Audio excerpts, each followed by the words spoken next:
금요일 새벽 오늘 우리에게 주시는 하나님의 말씀은 시편 62편 1절에서 12절 말씀입니다. 구약 성경 846쪽에 있는 시편 62편 1절에서 12절 말씀 찾으셨으면 제가 봉독해 올리겠습니다.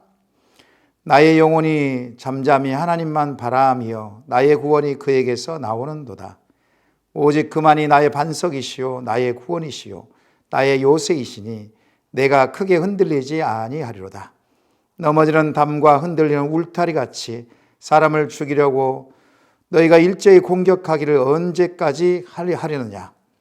그들이 그를 그의 높은 자리에서 떨어뜨리기만 꾀하고 거짓을 즐겨하니 입으로는 축복이요 속으로는 저주로다. 셀라. 나의 영혼아 잠잠히 하나님만 바라라. 물은 나의 소망이 그로부터 나오는도다. 오직 그만이 나의 반석이시요 나의 구원이시요 나의 요새이시니 내가 흔들리지 아니하리로다. 나의 구원과 영광이 하나님께 있으며 내 힘과 반석과 피난처도 하나님께 있도다. 백성들아 시시로 그를 의지하고 그의 앞에 마음을 토하라. 하나님은 우리의 피난처시로다. 셀라. 아 슬프도다. 사람은 입김이여 인생도 속임수이니 저울에 달면 그들은 입김보다 가벼우리로다. 보약을 의지하지 말며 탈취한 것으로 허망하여 치지 말며 재물이 들어도 거기에 마음을 두지 말지어다. 하나님이 한두 번 하신 말씀을 내가 들었나니 권능은 하나님께 속하였다 하셨도다. 주여 인자함은 주께 속하오니 주께서 각 사람이 행한 대로 갚으심이니이다. 아멘. 오늘도 새벽을 깨우신 세상의 모든 성도님들에게 아브라함의 믿음의 복과 이삭의 순종의 복과 야곱의 번성의 축복이 함께 하시기를 소망합니다. 시편 62편을 내용으로 하는 찬양이 있습니다. 나의 영혼이 잠잠히, 이 찬양입니다. 복음성 가수 송정미 씨의 목소리로 들었습니다. 이 찬양을 듣고 있느라면 나의 소망이 어디서 올까? 나의 구원이 어디서 올까? 나의 비전과 꿈이 어디에서 올까? 묵상하게 됩니다. 답답하고 막막한 삶의 현실 속에서 누구를 의지하며 누구를 신뢰하는가, 이것을 생각하게 됩니다.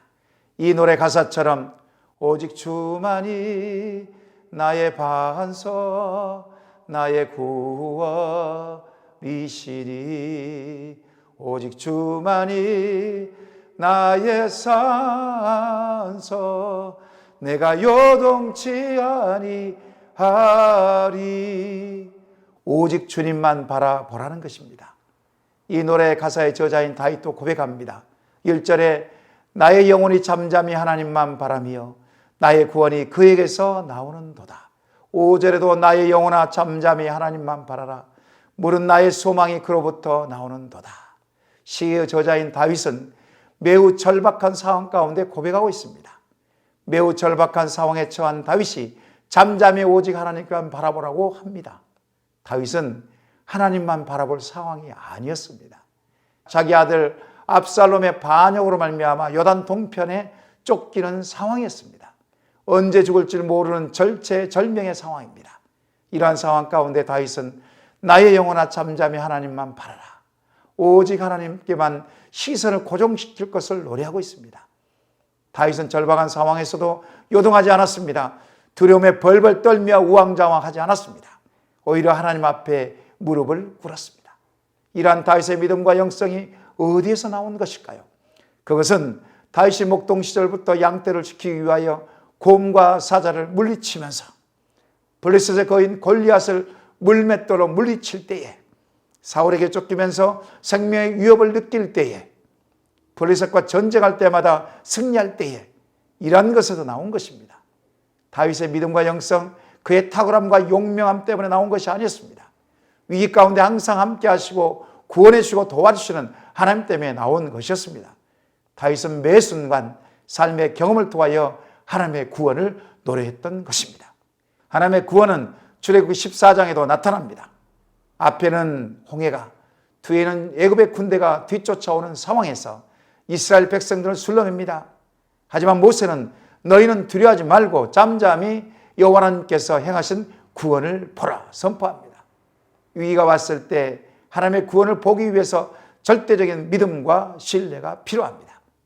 다윗의 믿음과 신뢰는 생명의 위협적인 상황에서도 구원을 베푸시며 요새이시며 반석이신 하나님을 찬양할 수 있었던 것입니다.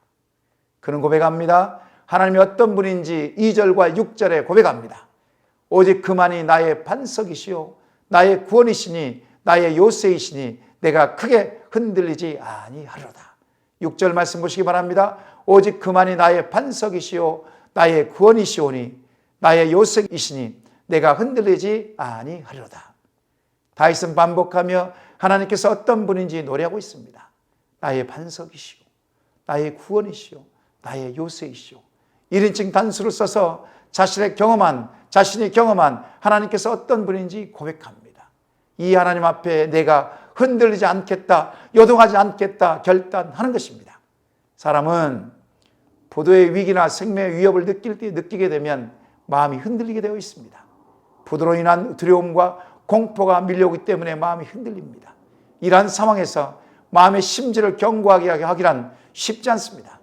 잠잠히 하나님께 나아가기란 쉽지 않습니다. 하지만 다윗처럼 마음의 심지를 굳건하게 해야만 이러한 문제를 해결할 수 있는 것입니다. 인생의 문제를 해결하신 분, 오직 하나님 한 분만을 고백할 수 있는 것입니다. 그래야 내 영혼이 그분 앞에서 잠잠히 할 수가 있습니다. 다윗은 시편 37편 7절에도 이렇게 고백합니다. 여호와 앞에 잠잠하고 참고 기다리라. 자기 길이 형통하며 악한 꾀를 이루는 자 때문에 불평하지 말지어다. 이렇게 이야기합니다. 일을 이루시고 성취하시는 여호와 하나님 앞에 잠잠히 참고 기다리고 인내하라고 말합니다.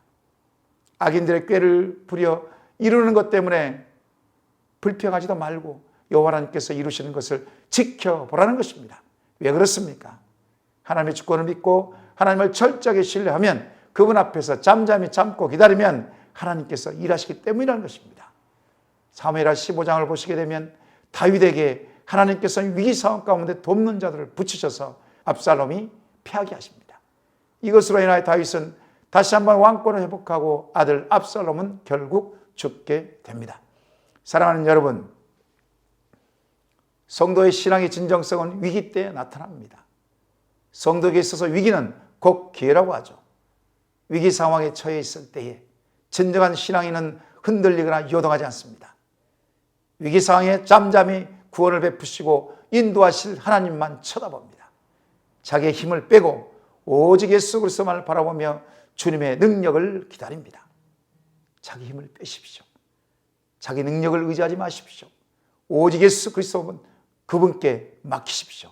이것이 믿음이 아닐까요? 뜬금없는 질문 하나 드리겠습니다. 사랑하는 여러분, 구원의 확신이 있으십니까? 지금 당장 죽어도 천국에 갈 수 있다는 확신이 있으십니까? 다 천국에 갈 수 있죠. 오히려 이 질문에 잘 모르겠다, 자신이 없다 하는 성도님들 교회에만 있습니다. 예수님께서 나를 위해 십자가를 지시고 나의 죄를 용서해 주시고 영원한 생명을 주셨는데 내가 무엇이 두렵겠습니까? 나는 지금 당장 죽어도 천국에 갑니다. 반드시 나는 구원을 받습니다. 나는 죽고 난 후에 다시 예수님과 함께 다시 부활합니다. 이런 고백이 저와 여러분에게 있기를 소망합니다. 이런 심지가 견고한 믿음을 가지시기 바랍니다. 바람에 흔들릴 갈대처럼 되지 않기를 소망합니다. 3절과 4절 말씀 보시기 바랍니다.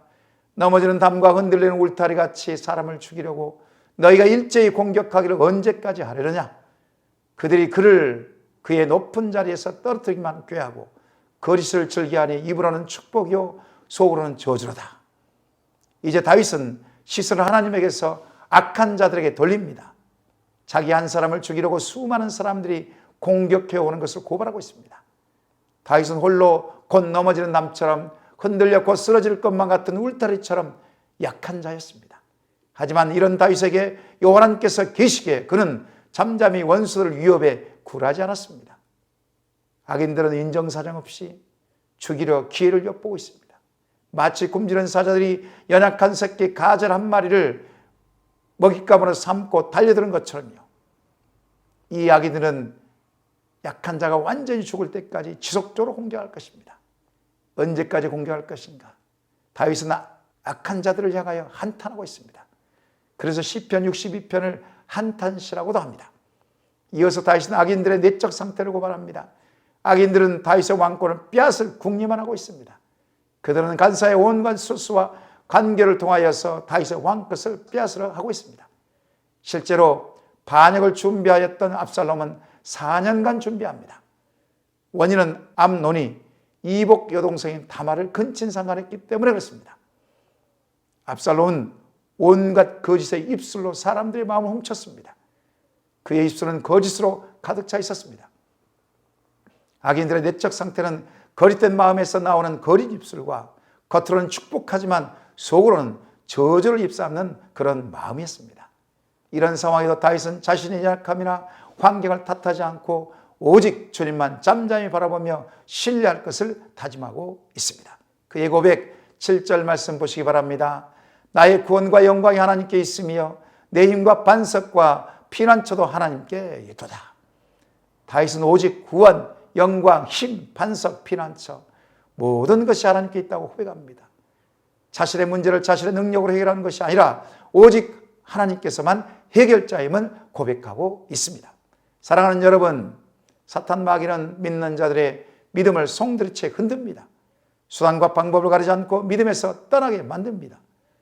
두렵고 떨리게 만들어서 일어서지 못하게 만듭니다. 그래서 베드로 사도는 근신하여 깨어있으라 명령하고 있습니다. 근신이 무엇입니까? 정신을 바짝 차리라는 뜻입니다. 자기 절제를 하라는 뜻입니다. 근신하여 깨어있기 위하여서 우리가 어떻게 해야 되겠습니까? 새벽을 깨워야 합니다. 새벽을 깨워서 기도해야 합니다. 새벽에는 영적인 만나가 내린다고 했습니다. 첫 시간을 주님께 드림으로 말미암아 하나님의 놀라운 능력, 하나님의 은혜 아래 거하는 것입니다. 새벽을 깨우시는 세상의 모든 성도님들 되시기 바랍니다. 새벽을 깨우시는 모든 분들은 참으로 대단하신 분들이십니다. 사탄 마귀는 우는 사자같이 삼킬 자를 찾기 때문에 근실하여 깨어 있어야 합니다. 그래서 새벽을 깨워야 하는 것입니다. 예수님을 믿는 우리 모두는 마음 안에 내주하고 계신 성령님이 계십니다. 성령님께서는 충만하게 임하도록 우리가 매일 새벽을 깨워서 기도해야 하는 이유가 바로 여기에 있습니다. 성령 충만하면 믿는 성도가 위기에 처할 때에 두려움이 담대함으로 변합니다. 절망을 소망으로 바꿔줍니다. 마지막으로 다윗은 이제 개인을 넘어 공동체에게 권면합니다. 8절 말씀 보시기 바랍니다. 언제든지 항상 하나님만 의지하라. 가식과 체면과 위장을 과감하게 내려놓아라. 하나님께 마음을 쏟아내라. 피난처신 하나님께만 시선을 돌려라 권면합니다. 왜 그렇습니까? 인생은 사람의 입김과 같이 험하기 때문에 입김 한번 불어보십시오. 금방 없어집니다. 안개처럼 안개도 금방 없어집니다. 불의 꽃처럼 언제든 시들고 없어집니다. 이러한 것이 바로 인생입니다. 연약한 인생이라는 것입니다. 두 번째 권면 10절 말씀 보시기 바랍니다. 포악을 의지하지 말고 포악은 억압하는 힘을 의지하지 말라는 것입니다. 탈취하는 것을 의지하지 말고 빼앗아서 무엇을 얻으려는 어떤 희망을 의지하지 말라는 것입니다. 재물이 증가하더라도 그것의 마음을 빼앗기지 말라고 다윗은 권면합니다. 그러므로 권능과 인자하심과 보응은 다 하나님께 속했으니 오직 그 마음을 하나님께만 두라고 다윗은 강력하게 공동체에 권면하고 있습니다. 사랑하는 여러분, 우리의 구원은 오직 예수님께만 있습니다. 우리의 소망은 오직 예수님께만 있습니다. 오늘도 내가 할 일은 그분 앞에 잠잠히 머물고 그분만을 바라보며 그분만을 신뢰하는 것입니다. 흔들림 없는 구원의 확신을 가지고 삶을 살아내는 것입니다. 안개와 같은 인생, 풀의 꽃과 같은 인생, 잠시 왔다 가는 인생, 오직 예수님께 하는 소망을 두고 믿음으로 승리하시는 한날 되시기를 축원합니다. 새벽을 깨우셔서 하나님께 기도하시는 세상의 모든 성도님 되시기를 축원합니다. 이 시간 말씀 기억하며 기도하시겠습니다. 세상 풍파에 조금 더 흔들림 없는 구원의 확신을 주시고 잠잠히 나의 반석이시오 요새이시며 산성이 되신 하나님만을 신뢰하게 하옵소서. 매 순간 깨어있게 하시고 나의 힘과 능력이 아닌 하나님만 의지하게 하옵시고 주의 십자가의 보혈 피로 덮어주시고 주의 인자와 궁유를 덧입게 하옵소서. 이 시간 주의 한번 부르시고 합심하여 기도하겠습니다.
두 번째로 나라와 민족을 위해서 기도하겠습니다. 대통령과 유정자들에게 하나님의 지혜를 주옵시고 정치, 경제, 사회, 외교, 국방이 안정되게 하옵시고 부정부패가 떠나가게 하옵소서.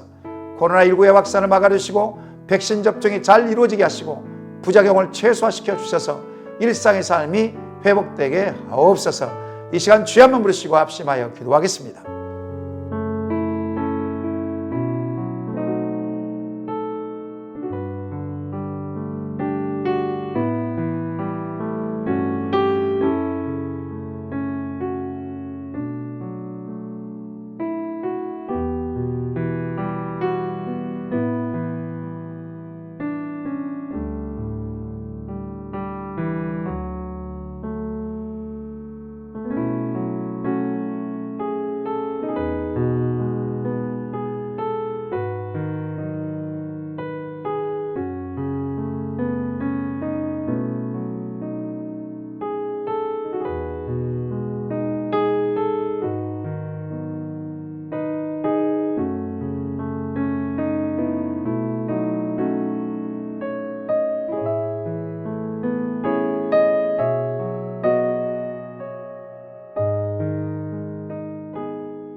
교회 공동체를 위해서 기도하겠습니다. 담임 목사 정비에 하나님 은혜를 부어주시고 모든 성도님들 기도로 준비하게 하시고 최종 후보이신 두 분 목사님에게 성령의 충만함을 주옵소서. 3월 28일 공동의회까지 모든 일이 주 안에서 순적하게 진행되게 하옵소서. 모든 성도님들 새벽을 깨워서 교회에서 각 가정에서 기도에 열심을 내게 하시고 구원의 확신을 가지고 세상의 빛과 소금이 되게 하옵소서. 이 시간 주여 한번 부르시고 합심하여 기도하겠습니다.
마지막으로 파송 선교사님과 환우를 위해서 기도하겠습니다. 금요일은 과테말라 도익찬 노행자 선교사를 위해서 기도합니다. 영육간의 강건함과 진료실을 허락하여 주옵소서. 가르치고 전파하고 치유하는 주님의 사역을 잘 감당하게 하옵소서. 방글라데시 박숙기 선교사를 위해서 기도하는데요, 제2기 사역지가 결정되게 하시고 방글라데시 센터 사역에 피로를 채워주시고 스태프들과 아이들을 지켜 보호해 주옵소서. 김인혜 집사님, 김영자 권사님, 김찬준 집사님, 정승공 권사님, 김봉남 권사님, 조금열 집사님, 안행순 집사님, 최혁기 성도님, 정석의 집사님 어머니 췌장암 때문에 힘들고 어려운데 온전한 치유와 회복이 일어나도록 이 시간 주여 한번 부르시고 우리 선교사님과 환우들 위해서 기도하시고 개인적으로 기도하시기 바랍니다.